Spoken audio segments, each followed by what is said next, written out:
আসসালামু আলাইকুম। আশা করি আপনারা সবাই ভালো আছেন এবং সুস্থ আছেন। মার্কেট আজকে ৫,৫৭০.৫৯ এ আছে, যেটা আপনার 18.97 মানে ১৯ পয়েন্টের মতো পজিটিভ হয়ে গেছে।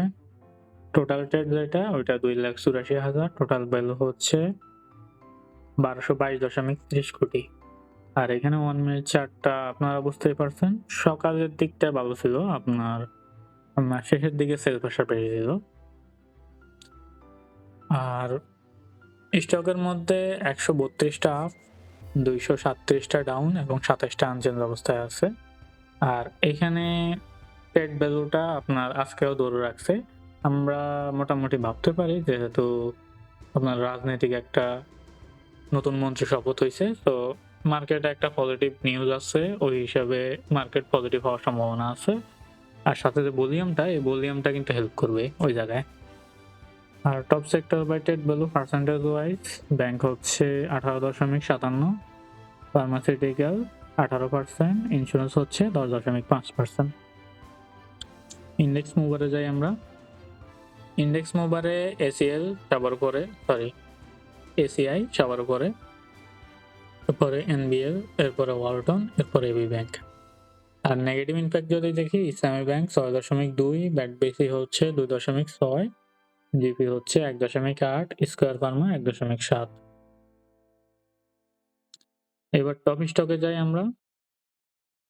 তো টপ স্টকে সবার উপরে আছে সুরিদ ইন্স্যুরেন্স, এরপরে আছে এবি ব্যাংক, এরপরে বিআইএফসি। আর লুজারে যদি যাই, লুজারে সবার উপরে বেরিজারিং, এরপরে হচ্ছে আপনার ফনিক্স ফাইন্যান্স ইনভেস্টমেন্ট, এরপরে মিডাস ফাইন্যান্স, এরপরে এইচএফএল। এবার আমরা ডিএসইএক্স এ যাই। ক্যান্ডেলটা আসলে ভালো না আজকের, যে ক্যান্ডেলটা তাতে ভলিউম কমে গেছে, এটা একটু ভালো। এখানে আরএসআই হচ্ছে 81.49, কমে গেছে আগে থেকে সামান্য। আর হিস্টোগ্রাম হচ্ছে আপনার আগে থেকে হালকা হয়ে গেছে।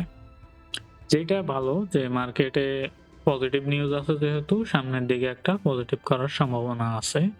সো আপনি গত 2 দিন নেগেটিভের মধ্যে প্রেসারে পড়ে ফান্ডামেন্টাল গুলো সেল না দিলে ভালো হয়। আর ট্রেডিং স্টক থাকলেও এটা ক্লিয়ার করে নিতে পারেন, বাট ফান্ডামেন্টাল গুলা রেখে দিতে পারেন, কারণ সামনে পসিবিলিটি আছে বাড়ার অনেক।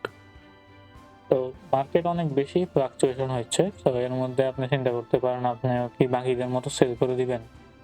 তো অ্যান্সারটা আসলে 2 ভাগে দেওয়া যায়। একটা হচ্ছে ট্রেডিং স্টকে প্রফিট থাকলে নিয়ে নিতে পারেন, আর আপনি যদি কোনোটা হাইয়ে কিনে থাকেন তাহলে আপনি বসে থাকা লাগবে কয়েকদিন এবং হয়তোবা মাস হইতে যেতে পারে। আর ফান্ডামেন্টাল এর ক্ষেত্রে আশা করি সামনের দিকে ভালো একটা সম্ভাবনা আছে, সো এটা সেল না করাটাই ভালো। দ্বিতীয় কোশ্চেন হচ্ছে, সামনের দিকে কি ইন্ডেক্স পজিটিভ হওয়ার সম্ভাবনা বেশি? হ্যাঁ, সামনের দিকে ইন্ডেক্স পজিটিভ হওয়ার সম্ভাবনাটাই বেশি। মার্কেট এটা আপনার কয়েকটা দিন উপরে ওঠার পরে ১-২ দিন থামে, এটা স্বাভাবিক। আপনি এটা এখানে, আমি একটু বড় করে, এখানে দেখতে পাচ্ছেন একবার, এখানে একবার দেখতে পাচ্ছেন। সো এইগুলো থেমে আবার উপরে উঠবে। তো সাধারণত এটাই হয়। তো দেখা যাক, আমরা কালকের জন্য অপেক্ষা করছি। আশা করি উপরের দিকে যাবে। এই প্রত্যাশা কামনা করে আজ এ পর্যন্তই। ধন্যবাদ সবাইকে। আসসালামু আলাইকুম।